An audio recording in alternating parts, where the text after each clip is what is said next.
को जैसे मेरे को मार रहा था ना जिस टाइम सिटी थाने में मेरे को पीट रहा था, कपड़े निकलवा रखे थे मेरे, उस टाइम ये पवन अपने फोन से वीडियो कॉल करके दिखा रहा था कि देख लो जी, ये देखो मैं इसकी सेवा कर रहा हूँ जी, आप देख लो जी, चेक कर। इंचार्ज के ऊपर आरोप लगाए कि मेरे कपड़े उतरवाए गए। आपकी शिकायत के ऊपर विजय सारण ने शिकायत की, तब उसके ऊपर केस किया गया, उसके कपड़े उतरवाए गए, और जब वो उसकी पिटाई कर रहा था तो वो अरविंद को और आपको वीडियो कॉल करके दिखा रहा था कि ये देखो भाई, आपके बंदे की हम मंजाई कर रहे हैं। आपने मेरे को बुलाया ना, वहां पे एक बंदा बैठा था जी, जो इस पूरे षड्यंत्र का जो साजिश करता था, जो पेड़ाना गांव से है, विजय सारण, दैनिक जागरण का पत्रकार, ये सारा षड्यंत्र उसका था जी। डीएसपी ऑफिस में गए तो आप डीएसपी साहब के पास बैठे हुए थे। ऐसा है, आपसे कोई पर्सनल खुंदक है क्या? उसमें साफ साफ बोल रहे हैं वीडियो के अंदर कि जो विजय सहारण है उसने पूरा का पूरा षड्यंत्र रचा, उसके बाद में मेरी पिटाई हुई। आगे बता रहे थे आप। हाँ, डीजीपी के साथ भी ये फोटो दिखा के जो पुलिस अधिकारी है उनको मान लो एक तरह से प्रेशराइज करता था कि इसकी पहुंच इतनी हुई कैसे? मतलब धर्मेंद्र के पास, सनी देओल के पास पहुंचना इतना आसान थोड़ी है, गुरदास जी के पास पहुंचना इतना आसान थोड़ी है। डीजीपी, हरियाणा के डीजीपी के पास अगर कोई टेलर पहुंचता है तो कहीं ना कोई तो बैकअप तकड़ा मजबूत है इसके पास। टेलर इसका पार्ट टाइम काम है जी। अच्छा। जो मेन जो काम है ना इसका, वो ऐसे ही है, यही गोरख धंधा है। अपने रतिया के अंदर एक दुकान है गगनदीप भाई की, उसके भाई से 20,000 रुपए लिए इसने। अच्छा। भी मैं तेरे को गुरदास मान साहब से मिलवा दूंगा। विजय सारण मेरे को कहता, हाँ हमारी पावर का पता लग गया, मैं तो कुछ बोलने के लायक ही नहीं था। जो पाल बोल रहा है अभी, देख ली क्या हमारी पावर, विजय ये बोला, ऐसा या तो वो मंदिर या किसी गुरुद्वारे को मानता है तो वो बढ़ जाए, और या मैं उसके अंदर जाके इस चीज के लिए मान लो कसम देने के लिए तैयार हूँ। ऐसा पवन आया एकदम मेरे कमरे में, मैं ऐसे थोड़ा सा अड्डा बैठा हुआ, बोला खड़ा हो, मैं खड़ा हो गया जी। बोला कूलर आके बैठन की किसने कही थी धरती को, मारने लग गया बहुत ज्यादा, मारते मारते मैं नीचे गिर गया जी, फिर मेरे को लातों से मारा। क्या आप पवन कुमार को जानते हो, सीआईए इंचार्ज को? कभी मुलाकात हुई? कभी नहीं मिला जी। मैं आपकी मोबाइल स्क्रीन के ऊपर एक स्क्रीनशॉट चल रहा है, ये स्क्रीनशॉट है आज तक का, 18 जून 2019 की इसके ऊपर डेट है। इस पे लिखा है सन्नी देओल और धर्मेंद्र के साथ सेल्फी दिखाकर पैसे ऐंठता था टेलर। टेलर कहाँ का है? टेलर अपने हिसार के नज़दीक फतेहाबाद का है, जिसने आजकल जो है सोशल मीडिया के ऊपर कोहराम मचा रखा है। जो मामला चल रहा है हिसार के अंदर, आज अभी तक का पूरे हरियाणा में जो मामला चल रहा है, दुष्यंत वर्सेस सीआईए इंचार्ज पवन कुमार का, उन्हीं पवन कुमार के ऊपर इन्होंने आरोप लगाए हैं कि पवन कुमार ने मेरे को किसी मामले के अंदर कपड़े उतरवाकर बहुत बेरहमी से मेरे को पीटा है। और ये पिटाई किसने करवाई? पिटाई करवाने वाला है राष्ट्रीय न्यूज़पेपर का एक पत्रकार महोदय, जिनके ऊपर उन्होंने ये आरोप लगाए हैं, जिसकी वजह से जो है पत्रकार महोदय हो गए परेशान, मेंटली डिप्रेस्ड। आज मेरे साथ में बने हुए, मेरे साथ बैठे हुए हैं विजय सहारण जी, राष्ट्रीय न्यूज़पेपर के अंदर पत्रकार है, पिछले 8 साल से जो है न्यूज़पेपर के अंदर काम कर रहे हैं। अब इन्होंने जो है, मेरे आरोप नहीं है, इन्होंने ये आरोप लगाए हैं, सामने स्क्रीनशॉट में दिखा रहा हूँ आज तक का। इन्होंने खाली ये आरोप नहीं लगाए, और भी आरोप जो है इनके ऊपर लगाए हैं। चलिए इनसे बात करते हैं। विजय भाई, क्या मामला है पूरा? लोहान साहब, मामला 2018-19 का है ये जी, और ये पाल टेलर मेरे संपर्क में आया मेरे किसी दोस्त के थ्रू। ठीक है। तो हम लोग पंजाब के किसी धार्मिक स्थल पर गए थे, 3-4 लोग साथ। ठीक है। उस दौरान इसने मेरे को बताया ऐसे ऐसे मेरे को रतिया के अंदर दुकान किराए पर चाहिए और आपके संपर्क हैं तो आप दुकान किराए पर दिलवा दो। तो सुभाष बिश्नोई जी हैं जिन पे आरोप लगा रहा है, अरविंद पे आरोप लगा रहा है। सुभाष जी से जैसे मीडिया के अंदर हैं तो वो राजनीति में है, कांग्रेस के लीडर हैं और उनसे राम राम थी। तो मैंने सुभाष जी को फोन किया, भी ये मेरा दोस्त है एक, और आप उनको ना दुकान किराए पे दिलवा देना, ठीक है, मैं भेज रहा हूँ। ये उनकी अनाज मंडी की आड़त की दुकान है, उस पे चला गया और उन्होंने 1-2 दिन में ही सिंगला जी की दुकान है वो किराए पे दिलवा दी। चलो, ये स्टोरी तो आपको सबको पता है कि ऐसे ऐसे बात हुई थी। क्या आप पवन कुमार को जानते हो, सीआईए इंचार्ज को? कभी मुलाकात हुई? कभी नहीं मिला जी, मैं मिला कभी ना, कभी मेरी फोन पे बात हुई पवन से। मुझे नहीं पता पवन कैसा बंदा है, लेकिन मैं पाल के बारे में बहुत अच्छे से जानता हूँ। वीडियो में साफ साफ ये कह रहे हैं कि जब वो डीएसपी ऑफिस में गए तो आप डीएसपी साहब के पास बैठे हुए थे। ऐसा है, मैं सामाजिक व्यक्ति हूँ और अधिकारियों से, प्रशासन से मिलकर हम लोगों की जो आवाज़ है वो उठाते हैं और उनकी समस्याएं भी बताते हैं। जो पाल बोल रहा है अभी, देख ली क्या हमारी पावर, विजय ये बोला, ऐसा या तो वो मंदिर या किसी गुरुद्वारे को मानता है तो वो बढ़ जाए, और या मैं उसके अंदर जाके इस चीज़ के लिए मान लो कसम देने के लिए तैयार हूँ। ऐसा कोई कुछ नहीं कहा। हाँ, डीएसपी के पास मैं बैठा जरूर था। आप अपने काम से गए थे, उसी के काम से? मैं अपने काम से गया था और इत्तेफाक से उसको कोर्ट में पेश करने के बाद डीएसपी के पास लाया गया था। अच्छा, लाए गए थे आप? हाँ। तो आपने एक बात बोली थी उनको कि अभी और भी केस मैं आपके ऊपर लगवा सकता हूँ, या तो अपने हद में रहे।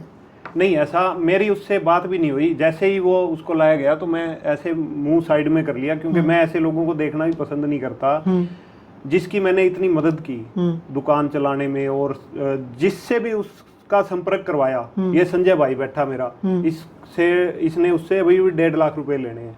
ऐसी लिस्ट बहुत लंबी है और ये धीरे धीरे सामने आएगी। पिटाई जब वो कर रहे थे, बोल रहे कि सीआईए इंचार्ज के ऊपर आरोप लगाए कि मेरे कपड़े उतरवाए गए, आपकी शिकायत के ऊपर विजय सारण ने शिकायत की, तब उसके ऊपर केस किया गया, उसके कपड़े उतरवाए गए, और जब वो उसकी पिटाई कर रहा था तो वो अरविंद को और आपको वीडियो कॉल करके दिखा रहा था कि ये देखो भाई, आपके बंदे की हम मंजाई कर रहे हैं बढ़िया वाली।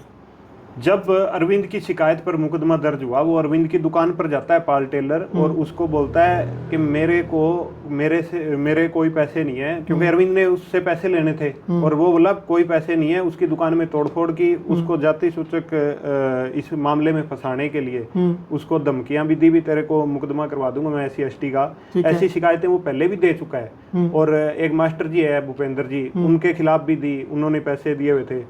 तो मेरी उस दौरान पता ही नहीं था भी पाल को पकड़ लिया है या उसके साथ मारपीट हो रही है। जो वो आरोप लगा रहा ना, वीडियो कॉल करके दिखाया या ऐसा किया, मुझे कुछ पता नहीं था कि पाल को पकड़ लिया है।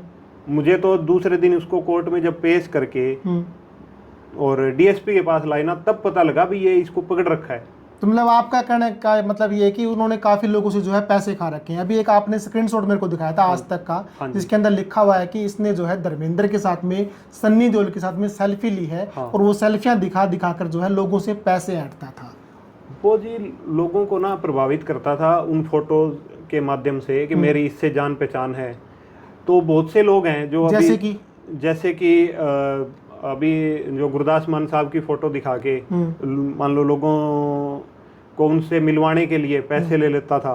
गुरदास मान से मिलवाने के लिए पैसे लेता था? हाँ। कोई प्रूफ है? वैसे बोल रहे हो इस बात को? बिल्कुल प्रूफ है जी। जो अपने रतिया के अंदर एक दुकान है गगनदीप भाई की, उसके भाई से 20,000 रुपए लिए इसने। अच्छा। भी मैं तेरे को गुरदास मान साहब से मिलवा दूंगा, और मेरी 20,000 रुपए लिए उसका शीशा लगवाया दुकान का। अच्छा। वो पैसे उसने खुद ने दिए। अच्छा।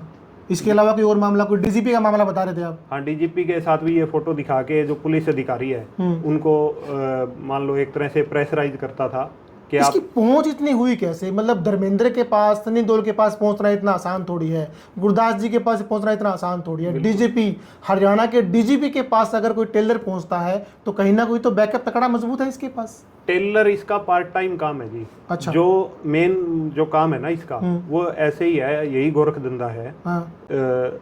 जो लोगों को सेल्फियां दिखाकर लोगों से पैसे ऐंठना। और ये क्या करता है, खुद कपड़ा लेके और खुद ही सील के अंदाजे से और अगले के पास ले जाता है कि ये मेरी तरफ से उपहार स्वीकार करो जी आप। अच्छा। और वो प्रभावित हो जाता है। टेलर हरियाणा में कितने हैं, बहुत मशहूर है। अबोर के टेलर मशहूर हैं, हमारे फतेहाबाद में भी मशहूर, हमारे भी काफी मशहूर टेलर हैं। कौन जाता है? किसी के पास कोई नहीं जाता। बिल्कुल। ये जो ना ये नाटक करता है, ये सिर्फ इसलिए ही करता है लोगों को बरगलासकूं, उनके फोटो दिखाकर, उनके साथ बड़े लोगों के साथ संपर्क दिखाकर। और इसने SC/ST की काफी शिकायतें दी, जिसपे ये पैसे भी ऐंठ चुका है। और अभी हिसार के अंदर सेक्टर 14 के अंदर जो दुकान किराए पे ली थी, मैं उन अंकल जी को नहीं जानता, उनसे भी मेरी आज ही फोन पे बात हुई थी। वो बोले बेटा इसके चक्कर में मत फंस जाना, इसने मेरी दुकान का किराया नहीं दिया और मेरे खिलाफ झूठा मुकदमा दर्ज करवाने की कोशिश की इस बंदे ने। तो आपसे कोई पर्सनल खुंदक है क्या? उसमें साफ साफ बोल रहे हैं वीडियो के अंदर कि जो विजय सहारण है उसने पूरा का पूरा षड्यंत्र रचा, उसके बाद में मेरी पिटाई हुई। आपने भी कुछ पैसे दे रखे हैं उसको? हाँ, मैंने सामान दिलवाया था, उसके पैसे हैं। लेकिन मेरे को तो दुख इस बात का है, मैंने जो उसके संपर्क में लोग थे मेरे कारण, उन सब की वो पर्ची काट चुका है। कम से कम 15 से 20 लोग ऐसे हैं जिनको वो आर्थिक तौर पे, मानसिक तौर पे, सामाजिक तौर पे उसने नुकसान किया है, और जिसका जो दुख है मुझे ज़िंदगी भर रहेगा, क्योंकि मैं विश्वास कर बैठा उस पर, और किसी बंदे के माथे पे नहीं लिखा होता बंदा कैसा है। तो अब क्या लग रहा है आपको, ये जो बयानबाजी दी जा रही है सीआईए इंचार्ज के खिलाफ में, जो बयानबाजी दी जा रही है, किसी राजनीतिक षड्यंत्र के तहत है या कोई और मामला आपको लग रहा है इस चीज़? अभी तो राजनीति हो रही है, वरना 7 साल बाद कैसे जाग आई उसको? मीडिया तो पहले भी ये कब का मामला है वैसे जो सीआईए इंचार्ज? ये 2019 का मामला है। अच्छा, 2019 का मामला है। ये जून 2019 का मामला है। अब 7 साल बाद कैसे याद आया उसको? ये मीडिया यहीं थी, कोई आज तो है नहीं भी 1 मिनट में ही भी वो गायब हो गई, यहीं थे सारे लोग, अभी क्यों याद आया? सबसे बड़ा सवाल ये है, वो 7 सालों के अंदर 7 से 8 ठिकाने बदल चुका है अपने। सबसे पहले उसने रानिया के अंदर दुकान करी, ठीक है, उसके बाद उसने टोहाना के अंदर दुकान करी, उसके बाद उसने रतिया नहर, बड़ी नहर के पास दुकान करी, उसके बाद सेक्टर 14 हिसार के अंदर दुकान करी, उसके बाद अभी बता रहे हैं लोग, मैं तो कभी गया नहीं, गुरुद्वारे के आसपास उसकी दुकान बता रहे हैं। अच्छा, ये हालात हैं। तो अभी आप मोटा मोटा अगर मैं मानूं कि आपके सर्कल में या फिर टोटल कितने की उसने धोखाधड़ी कर रखी है? अभी कुछ लोग तो ऐसे हैं जी जो कहते हैं नहीं अपने को मत्था ही नहीं मारना, ना आगे तो ठीक है, ना आए तो ठीक है। जबकि ये वीडियो इसने चलाई है ना, उसके बाद जो लेनदार जो उसके हैं उनकी लिस्ट सामने आई है, और वो मेरे से भी संपर्क कर रहे हैं। अभी रतिया में एक दुकान वाला है भाई, कल उसका फोन आया, बोले भाई साहब ऐसे ऐसे वो पाल टेलर वाला जो मामला हो रहा है, 20,000 रुपये मेरे भी हैं, दिलवा दो उससे। तो ये हालात हैं। तो अब क्या मानते हो आपको, जिस तरीके से इनके जो धर्मेंद्र वाला मामला है, इनके ऊपर कोई मुकदमा दर्ज है इसके ऊपर? जो मामला धर्मेंद्र का हुआ, गुरदास मान जी का हुआ, डीजीपी के साथ में हुआ, अरविंद की शिकायत पर मुकदमा दर्ज हुआ है, ठीक है। और बाकी जो अब ये जो जितनी भी फिल्मी हस्तियां हैं और सबको पता लग चुका है। अभी 2020 के साथ बाद नई फोटो किसी की नहीं है इसके साथ, क्यों? उनको पता लग चुका है कि ये फ्रॉड है। हाँ, ये फ्रॉड है, मीडिया के माध्यम से, और लोग भी जाके बता रहे हैं अपना दुख। तो मैं इस वीडियो को देख रहे सभी दर्शकों से अपील करूंगा, ऐसे लोगों से सावधान रहें, और किसी के साथ भी, अनजान व्यक्ति के साथ पैसों का लेन देन ना करें, क्योंकि ये प्रभावित करता है। ये संजय बैठा, इसको इससे 1.5 लाख रुपए ले लिए, किसान परिवार से है, मेरे ताऊ जी का बेटा है, और मेरे को बताया भी नहीं।